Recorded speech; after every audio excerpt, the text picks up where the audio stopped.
human-made caves, but now there live no more. Ah, no? Okay. It's 40 years ago, the state built new houses for them, Okay. of concrete and modern houses, and the people moved there. People moved because they said, okay, we have now electricity and water, so they were in the wave of modernizing, and they didn't criticize it. The few people remained in the cave, but they left with the time. Mm-hmm. So you mentioned the situation in Europe, like in Kurdistan. Like, what is there still a resistance to the project, or once it has started, as you said, like has people given up, or what is the situation? Is different time in Kurdistan now as well with all the? In 2009, a very intensive repression started in Kurdistan. The Turkish government started to arrest people from the left Kurdish party BDP and other civil organizations and movements. They accused also our initiative to work against the interest of Turkey or so, or with being close to illegal organizations. It's not the case. But there was a big pressure wave against many people. And this has affected our initiative too, because many members or active people, they started to leave our initiative. And many people were afraid to do more. This was one aspect. Secondly, after the European involvement has been cancelled, you have now to fight only against the Turkish government. It's more difficult. It's a very repressive government, authoritarian. They do not listen to anything. It's much worse than here in Europe. Okay. I don't say that the government are here good, but it's another level of this. It's very difficult to stop a project finally. So we continued with the protests, we made different actions, demonstrations, and now more with other movements in Turkey and Kurdistan. Other dam critical movements, water movements, we made many things together. Many demonstrations, we made common calls, and we made different things, and we planted trees, we made projects, we made reports, and we went to the media, everything what we could, and we supported or initiated trials against this dam. One of these dams has been had a good result in this January. The administration court in Ankara has decided to stop the Ilısu dam. Okay. Because there's no environmental impact assessment according to Turkish law. There has been done never one, because there was a law in Turkey said all older projects do not need EIAs, but then there was many trials by engineers and architects. They had success, and the law has been changed. On the basis of this law, there was a new trial, and we could achieve that Ilısu could be stopped. But in April, the Turkish government made a new law.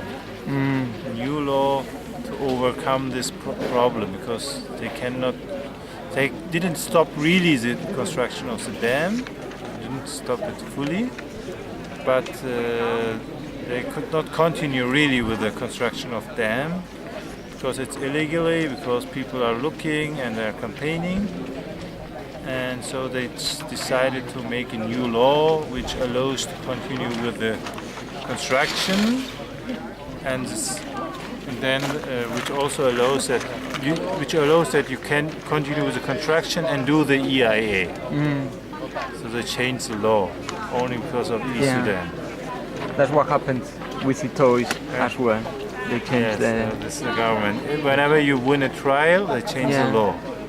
There's another dam case in west of Turkey. They have also won a lot trials, and then they changed also the law. Yeah. It's not the first time that they. 3-4 times they change always the law. Because I wanted to ask you, like, Ilısu will be the biggest dam built in Turkey, but Ilısu is also part of this project of the big Anatolia which Southeast includes like lots of other dams. Yes. And how many of them have they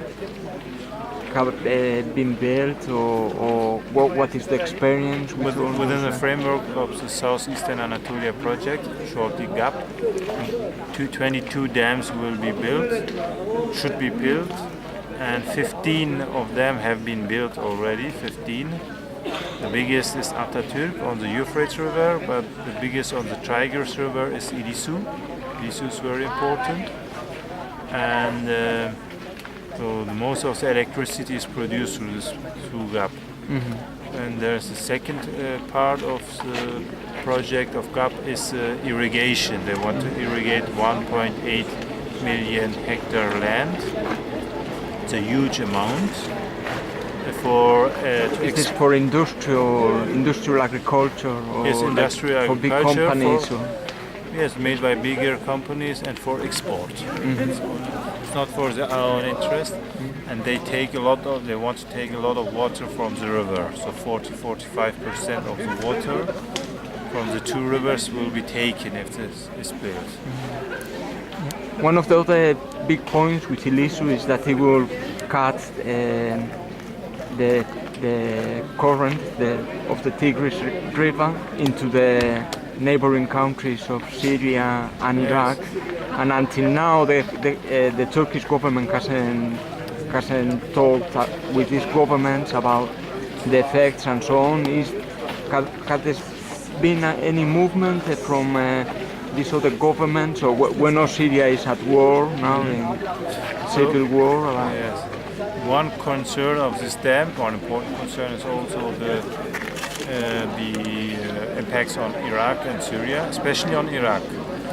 Tigris is very important for Iraq, not so much for Syria, little.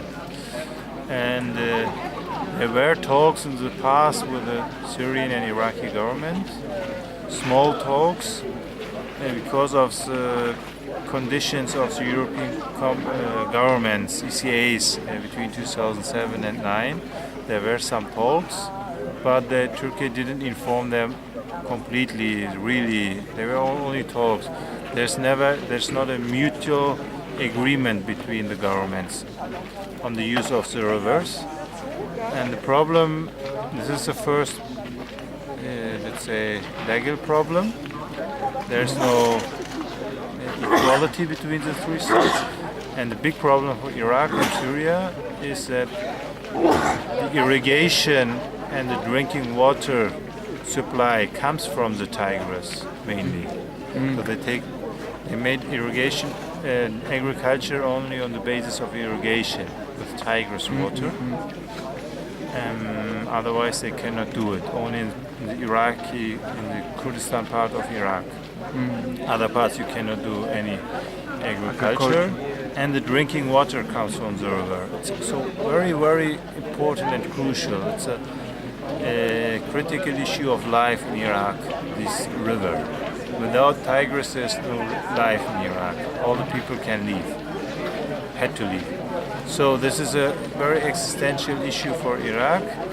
They have now for almost 1.5 years, good contacts with civil groups in Iraq, in all parts of Iraq. They have a common campaign. It started with a petition to UNESCO that UNESCO should do more to protect the world heritage in Mesopotamia. First, marshlands in South Iraq, and also Hasankeyf and the surrounding Tigris Valley. Then we made conferences, and at different meetings we met and we made now a common call the groups, our initiative, together with Iraqi groups and also Iranian groups. We made a common call on the dam and water policy in Middle East. We criticize the governments there, especially Turkey and Iran.